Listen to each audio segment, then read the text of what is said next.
You asked me to write about 2026 and asked me what do I predict.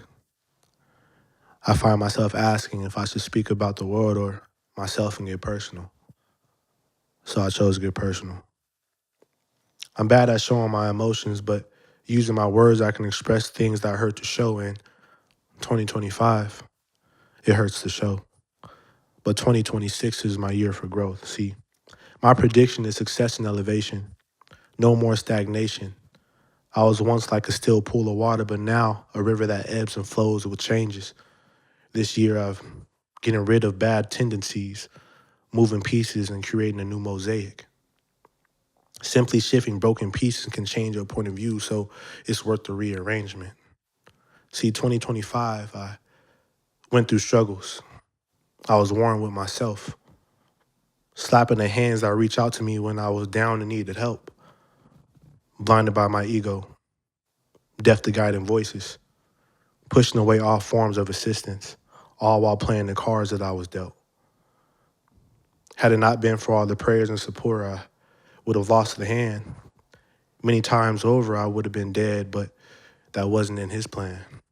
So in 2026, it's the year I grow my territory, my wealth, even my potential expands. But with the most importance, I say, I leave 2026 all in God's hands. 1 + 1 is 2, and two halves make a whole.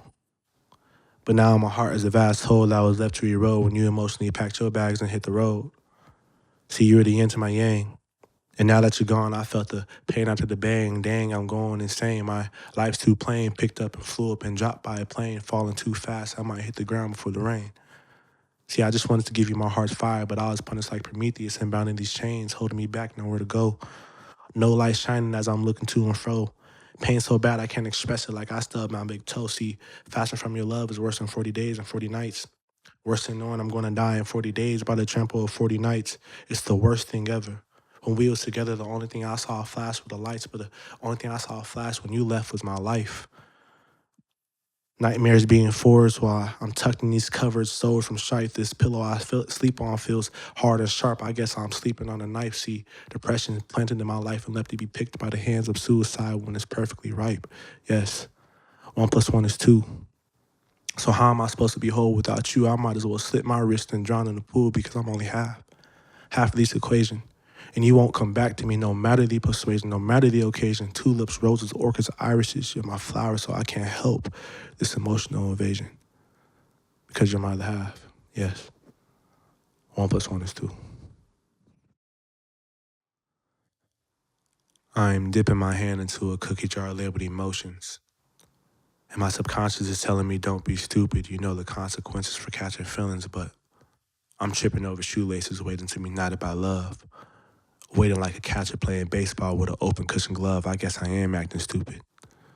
But I can't help it because I was pranked by a joker named Cupid. He took aim, he fired, I moved, he missed, he sweared, then took aim again, vowing not to miss the target again. Too bad the target is me. Too bad that this time I didn't want to move.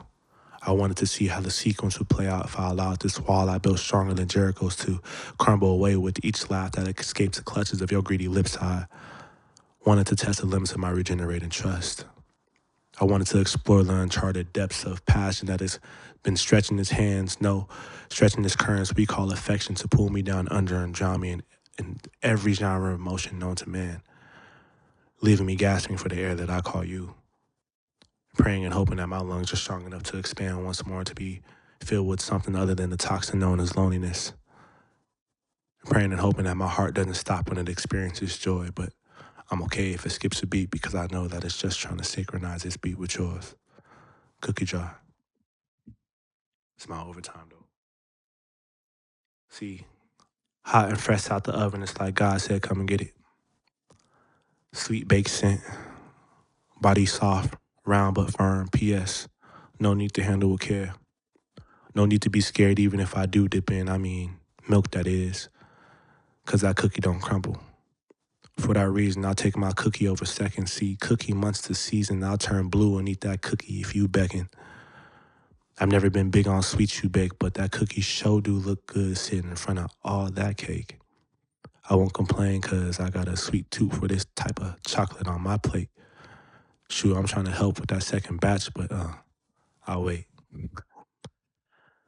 See, this cookie jar got one cookie in it, and it's all mine. Non-perishable, won't expire, only gets sweeter with time. See, I never knew a cookie could age like wine, yeah. So I'm dipping my hand into a cookie jar label commitment. And my cardinal is telling me don't move with quickness, but I can't help but move with speed, because if I don't, someone else might get that cookie before me. And like that knot you get in your stomach after you eat a good meal, I'll take the pleasure and the pain, because I know I'd rather have my cookie by my side, not a side any day.